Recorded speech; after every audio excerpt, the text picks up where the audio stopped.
We're joined live by Conservative leader Poilievre. Thanks for joining us here live on CP24. I got to ask you, where were you when the inauguration was happening? Where'd you watch it? Who'd you watch it with? Some of your thoughts.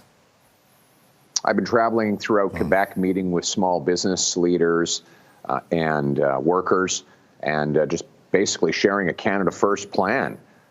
Let's put our country first for a change. We've had for the last 9 years a weak government that has put our country in this position of vulnerability. They've doubled our debt. They've hiked the taxes. They've blocked key resource projects that have made us, as a result, more dependent on and at the mercy of the United States government. What we need is a bring-it-home economic tax cut that's going to leave more money in the pockets of entrepreneurs, investors, workers, home builders, so that we can have a stronger economy and stand on our own 2 feet for a change. And doing that, obviously, you want Canada first. You want to help entrepreneurs, and we've talked to a lot who want to enter into the U.S., but they're kind of skeptical right now with these potential tariffs. So if elected as Prime Minister down the line, whenever that election is, what would your strategy be to work with President Trump?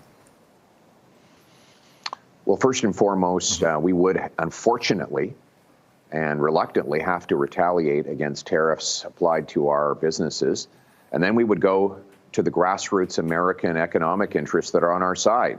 The union leaders and business owners in the Midwest that use Canadian energy. We would go to the U.S. states that buy our electricity, the major exporters of the $50 billion of manufacturing equipment and machinery that Canadian companies buy from Americans. We go to those vendors and say, listen, we need a free trade deal that allows us to exchange our goods and services without tariffs, because it's in your interest. And that kind of pressure from the ground up will, I think, help convince President Trump to make a deal that will be both good for Canada and the United States. He is, after all, a deal maker. Yeah, no doubt. Well, it seems like, Premier Doug Ford seems to be taking the forefront here. He talks about his project AmCam. The Premier's met with, outgoing Prime Minister Justin Trudeau. They were all there in Ottawa, minus the Premier of Alberta, Danielle Smith, was in Mar-a-Lago. She's seemingly not wanting to sign this deal with the rest of the Premier. She wants to protect the oil in Alberta. How do you make sure everyone's copacetic? Everyone, you talked about Canada first. How do you work with the Premiers right now to make sure they're all on the same page? Well, you need a strong Prime Minister for that. Can you name one governor that's been leading the charge on the American side of this? No. No, because the states, the separate states, are not all speaking different messages. They have one strong, nationally elected leader with a new mandate. And on this side, we have a weak, effectively former Prime Minister who's thoroughly discredited and widely unpopular. He has no credibility with anyone. And then you have a squabbling group of other Liberals fighting for political power. That's left a vacuum. So effectively, we have 10 foreign ministers in the form of premiers who are all running around saying different things. What we need is a axe the tax election now, so we can elect a strong government that will take back control. Yes, take back control of overspending and taxes, inflation, immigration, all of that, but also take back control of our diplomatic stance and go to Washington with strength to put Canada first. And that is what I will do as soon as we get the election done. You talk about the tax, the carbon tax election. It seems like people who are throwing their names in a leadership race, whether it's Mark Carney or Chrystia Freeland, who CTV News has learned that, she's not going to have the carbon tax reportedly part of her platform. You sure about that? Well, we'll see. We'll have to see. She came in here and we chatted with her. But do you feel like you might have to adjust, pivot a little bit the message? Maybe not an axe the tax, maybe switch it to something else, or you're not buying. You're shaking your head. You're not buying that. You're telling me.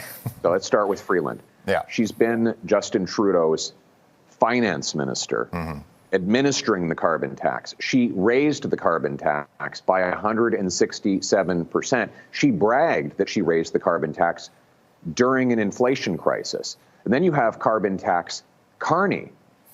This guy says the carbon tax is too low. And yesterday, he just won the endorsement of the crazy carbon tax minister, Stephen Guilbeault, who has said he would resign from the Liberal Party if they ever got rid of the carbon tax, which means that Carney has made a deal with him that they will pretend that the carbon tax has been put aside until after the election. And then if they win, not only will they bring it back, they will raise it higher than ever before. These are lying Liberals. They cannot be trusted when they come to you after raising the tax for 9 years and having passed a law to quadruple it up to 61 cents a liter. A few days before the election, come to you and say, oh, whoops, we made a mistake. We're going to suspend that. You know exactly what they're going to do. They're going to bring it back. They're going to raise it higher than ever. Don't trust the lying Liberals. There's only one party that has always said and will always do one thing: axe the tax. All right, let's go back to D.C. right now. Obviously, on his first day on the job, President Trump signed an executive order, the U.S. government only recognizing two genders, male, female. They're unchangeable. If elected as prime minister, is that something that you're going to kind of walk in line with, or what are your feelings on that executive order? Well, I don't know. Do you have any other genders that you'd like to name? Me personally? Yes. I'm just asking more so if you're in line with what he is saying. Do you agree with what he's saying? Is that something that you would be lockstep with if elected as prime minister? Well, I'm not aware of any other genders than men and women. I mean, if you have any other that you want me to consider, you're welcome to tell me right now. Well, there's personally, I am a man. I am as people who say cis man. There are people there who, they say they're gender neutral. Well, you are a man, yes. There are people there who say they're gender neutral. Yeah, they say they're gender neutral. They're a trans person. Is that something that you would recognize here? Whereas in the States, at least with their U.S. government, the way they're seeing it, there's only two. I'm only aware of two, but I mean, if you come up with another list, then you're welcome to do that. But I'm aware of two. And as far as I'm concerned, we should have a government that just minds its own damn business and leaves people alone to make their own personal decisions. That's the kind of government I'm going to run. And with that, the current government, they currently have passports that allow people to put on, gender neutral on their passport. Advocate groups want the government, mind you, the outgoing government, to ask the U.S., would the U.S. recognize these passports, obviously on their way out, if you are the next prime minister? Is that something that you would advocate for? I have to be honest. Yeah. I have to be honest with you. I just saw your segment on homeless encampments that are popping up all over Toronto. We've got 25% of our population in poverty. Housing costs have doubled. Crime is rampaging through our streets.